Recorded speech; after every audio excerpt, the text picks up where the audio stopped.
Video play कर दिले बानी तो सब्सक्राइब भी जरूर कर ले ताकि आप लोग के अपना भाषा में भोजपुरी के नया नया वीडियो सॉन्ग पे रिएक्शन देखे के मिले भोजपुरी भाषा में। तो लाल रंग के सब्सक्राइब बटन के दबा के हमने के चैनल के सब्सक्राइब कर लीजिए और घंटी वाला बटन जरूर दबाई ताकि आपके पास जल्दी जल्दी रिएक्शन की नोटिफिकेशन मिले और सबसे पहले आप वीडियो देख पाए। जय भोजपुरी, सब भोजपुरी श्रोतागण के अपनी तिवारी ब्रदर्स प्रणाम करते हैं। जा बहुत दिन के बाद फिर से स्वागत करते हैं। जा कम बैक के लिए जा हर हर महादेव।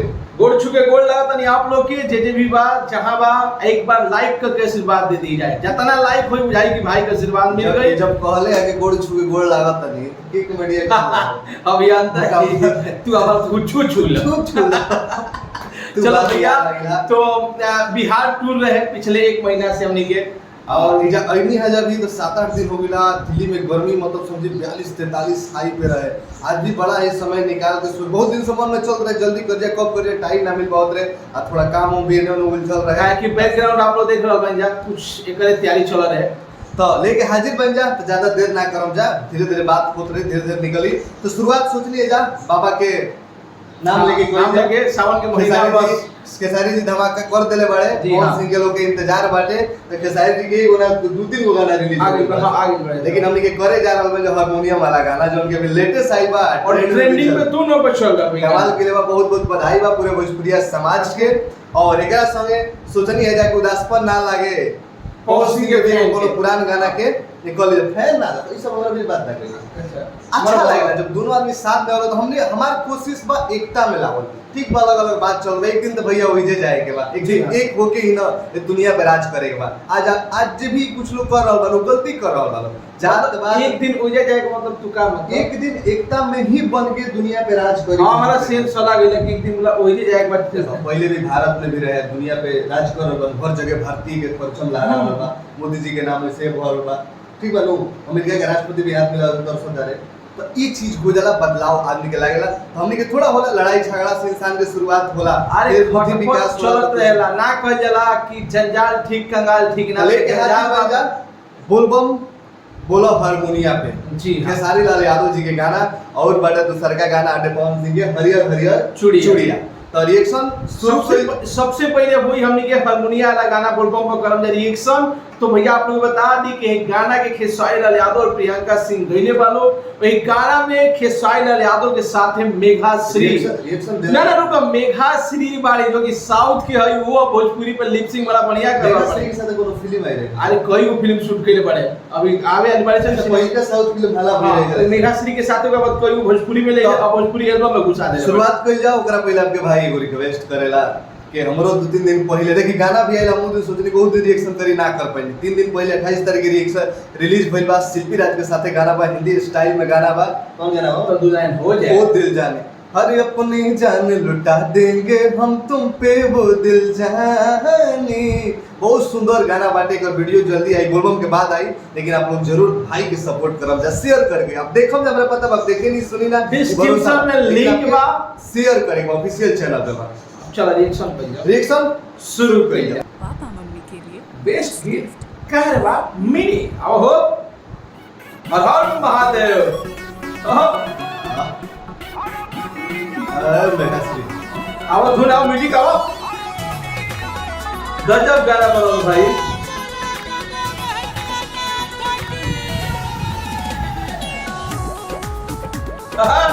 यो गजब म्यूजिक की बात मानो कि डांस अपना मन निकल जाता। आवाज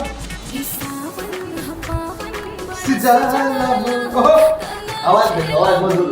प्रियंका सिंह मेघाश्री जी के परफॉर्म देखो साउथ के है भोजपुरी में लिपसिंग। बम्बई से तो फिर मिलेला।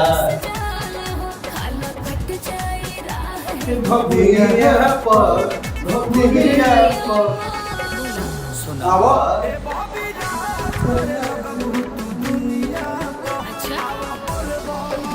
हारमोनिया पर तू दुनिया पर अब बोल बम बोला हारमोनिया पर। यो वाह गजब क्रिएटिविटी बा भाई। वो वाला फीलिंग है।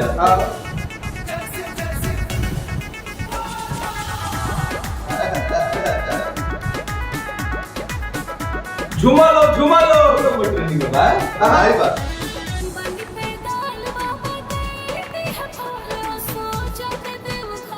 ओहो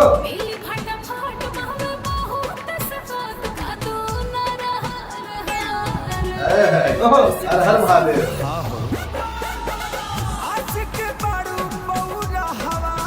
जी हाँ। अच्छा एक साथ जाता लोग देवघर बीच में मस्ती करता लोग।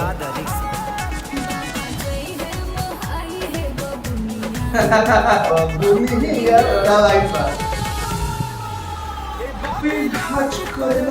तू दुनिया पर बोला मन का तो नाची के पूरा।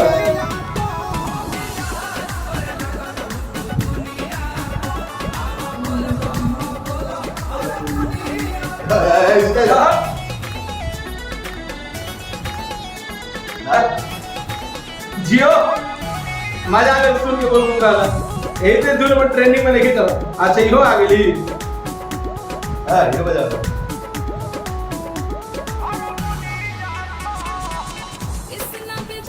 जय हो कृष्णा जी। जो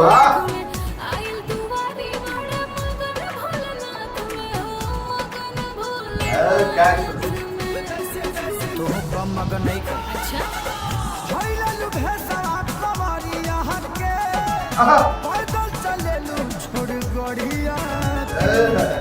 गाना चली खूब बढ़िया चली बाजी खाली साउंड चढ़े तो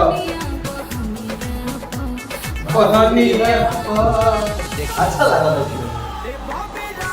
लगभग तू दुनिया पर ये बोला हर दुनिया पर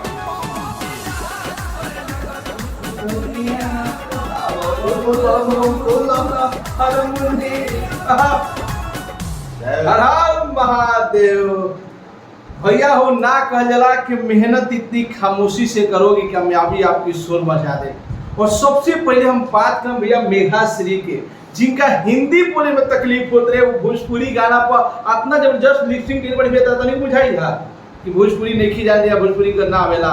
अब बोला भाई तो सबसे बड़ गाना के मिठास मिठास इतना अच्छा लगा जब अपने से जब मतलब मंदर प्रियंका सिंह भी बोला तरी बबुनिया गोपुनिया ऐसे से लाइन कृष्णा बेदर्दी भी सैल्यूट करो कैसे शब्द निकले बड़ा काय कैसे कुछ शब्द लिमिट होला बबुनिया सब मैचिंग मिलावल अब बड़ा झूठ ना कि प्रियंका सिंह की आवाज ही कुछ मीठा कोनो भी गाना गावे सारी लोग कहत रहे कि बबुनी राज करे तो दुनिया मतलब ये लाइन पंच लाइन गजब के बाटे और दिल छू ले। और आप लोग के मालूम ही बा कि जो गाना के ओरिजिनल बा नथुनिया गाना जो कि 1 महीना में 100 मिलियन से ज्यादा व्यू पा गइल बा मतलब कि बड़ा चर्चा बा गाना को। हैरान हो गई जान के कि विधांशु तिवारी जी गाने के डायरेक्शन किए कहीं की खुरपाती की कोई डायरेक्शन के चेंज कर देले बड़े विधांशु तिवारी वीडियो भाई टीम संजू जी दोनों ही जबरदस्त अच्छा ए देखा था कोरियोग्राफर लकी विश्वकर्मा में बड़े का ना कन्हैया कुमार यादव। अच्छा कन्हैया कुमार यादव जी कंपोजर बारे कोरियोग्राफर लिखल नहीं के ना कोरियोग्राफर सॉरी कंपोजर तो शायद वो पूरा टीम ही के डिटेल साथ रहता। मेगा श्री बड़े म्यूजिक राइटर और म्यूजिक दो कृष्णा बेदर्दी बड़े वाह कमाल के बाटे हमने के भोजपुरी आर्टिस्ट में गजबे गजब टैलेंट बा ना भोजपुरी आर्टिस्ट भैया मल्टी पिन चार्जर होले कहीं भी लाग जीवन गाना लिखे के होगे म्यूजिक बनाओ होगे एक्टिंग करे के होगे ना मल्टी पिन चार्जर। बहुत बधाई बा सब भोजपुरिया श्रोतागण के 2 नंबर ट्रेनिंग में चलता भोजपुरी का बहुत बड़ बात बाटे और बहुत बधाई भोजपुरिया श्रोता 2 नंबर का एक हमनी के गौरव भोजपुरिया नेता भोजपुरिया अभिनेता नेता बन गेल बड़े हमनी के सब भोजपुरिया गर्व के बात बाटे चीज के। तो चलिए तो सरकारी रिएक्शन की तरफ चले कुछ कहे सरकारी रिएक्शन बस यही कहम कि भैया लोग एकता बना के रखी जाओ और खूब ज्यादा प्यार आशीर्वाद हर गाना के आप लोग रिएक्शन कैसा लगा बहुत दिन के बाद कि जैसे ही हम आज सुबह ट्रेंडिंग खोलनी है तरह सही बताओ तनी तो डू नो मेन ट्रेंडिंग लिस्ट में कौन म्यूजिक ट्रेंडिंग लिस्ट में नहीं के मेन ट्रेंडिंग लिस्ट में आज के जोन जना खुतुर करत हम बहुत पहले से भोजपुरी के देखले बानी जब भोजपुरी के लोग गाली देत रहे सुनल ना पसंद करत रहे ट्रेंडिंग तो छोड़ी मिलियन 100 मिलियन 10 मिलियन 15 मिलियन का व्यू होला सब भोजपुरी दर्शक देख भी ना पाओ। आज जमाना आ गेल बानू पे हिंदी के हर एक बड़े बड़े कंपनी नेशनल लेवल में भोजपुरी मानल जाऊ तो गाना नंबर 1 बाबा काहे कि क्रिकेट के हाईलाइट जोन बात तो एक नंबर बा तो मिला जुला के बेहतरीन बा हमेशा ट्रेंडिंग में भोजपुरी गाना रहा। तो चलिए बधाई बा चलिए बढ़ल जाओ दूसरा का और आतना हम जरूर कहम कि जैसे ही सोमवारी उमारी के दिन जो जुलूस निकलेला ओ में गाना दबा के बाजे दबा के बहुत जबरदस्त गाना बा। और भी आप लोग जरूर बताएंगे नीचे कौन कौन गाना का रिएक्शन चाहिए आप लोग कौन कौन छूटल बा हमनी से तो चलिए नेक्स्ट रिएक्शन सुल्तानगंज। आहा गाना तो एवरग्रीन है, आज भी गाना बा रहा है। वाह इसका क्रास का है वो मधुर जी हंसी एक रही है देखो भक्ति में रह जाओ एवरग्रीन बोल सॉन्ग भाई।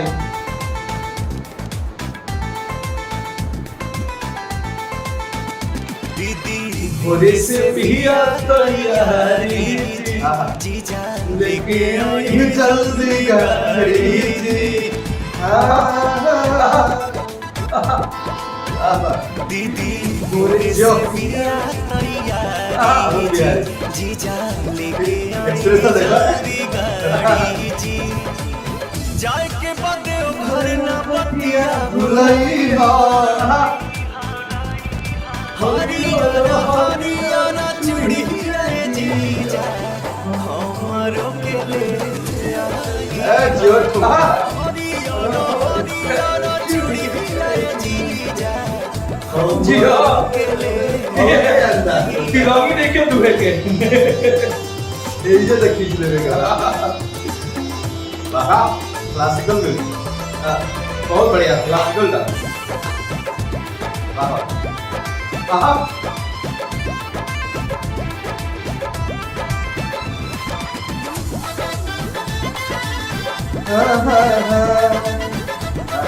गाना का म्यूजिक बड़ा बढ़िया लगा। सब कुछ हर बेहतर सावन में दिहल अरे सानी आपका धंधा चला हाँ हर सावन में दिहल सानी आहा आज लेना सुख राव कुछ जानतानी दिहा चोरा के देखिए, जानी क्या मजाक बा। दिखाई आहा हरियर हरियर चूड़ी है जीजा हमरो के ले दुआ जाओ देखो देखो हरियर चूड़ी रे जीजा हमारो के ले वीडियो का थोड़ा सिंपल लगा लेकिन बहुत मेहनत मिली हाँ। कैमरा पे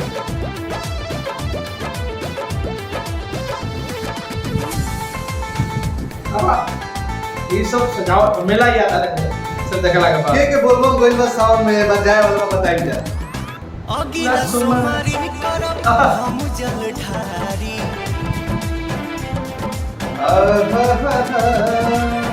अगिला सोमारी करब हम जल कितना अच्छा लगा था? ढारी पवन छोटे क्या बात कही ना अरुण बिहारी पूरा होई साधे आशीर्वाद खूब पाई हम कोई घर सलून मेरी कौन के साथ नहीं करे हरियर हरियर चूड़िया और देख सकते हैं। जीजा हमरो के ले आई हरियर आगे आगे ले डिजाइन पे खन जाओ तक के आप हां हमरो के ले आई चल गए बाय बाय बाय बाय भैया हो ई एवहर दादा गाना बहुत दिन बाद आई बा ई बताइए जीजा जी ले रंग के लाल पता करके बताइए तो आप दूसर का पटावल चाहते हैं हाँ भैया आप लोग की बता दी गाना के भी दूसरा का पार्ट आई तो गाना हाँ मजा आई ना आई और बता दी वो सबके ई एवरग्रीन बोलबम सॉन्ग बा हमेशा ही गाना बाजेला हर घर में बाजेला जब भी सावन स्टार्ट हो जाला पारिवारिक बाटे ई गाना ना ना एक्चुअली क्या बा कि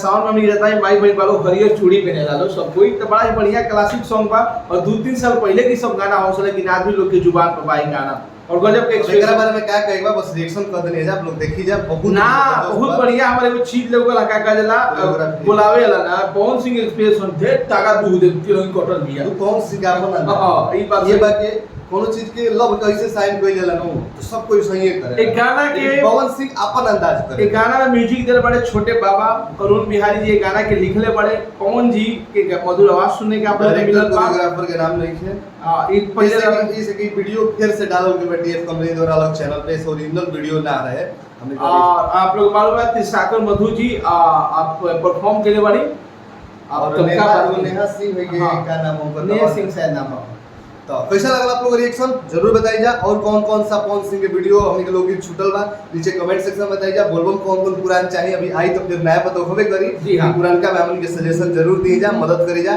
कि कौन कौन रिएक्शन लेके आवल जा। तो चलिए मिलते हैं जा अगला रिएक्शन वीडियो में। जौन कौन रही हो बता दी पवन सिंह के साथ जी के कोको कोला और साड़ी से ताड़ी दोनों धमाल गाना के एक साथ अगला रिएक्शन आप लोग के बीच में रिलीज होखला के बाद ही रिलीज एक दिन के बीच में आ रहल बा। आ रहल बा। चलिए मिलते हैं अगला वीडियो में, तब तक हमारे गाना के सुनी जाए कौन ओ दिल जानी जी जी तिवारी ऑफिशियल पे। जय भोजपुरी जय भोजपुरी। बना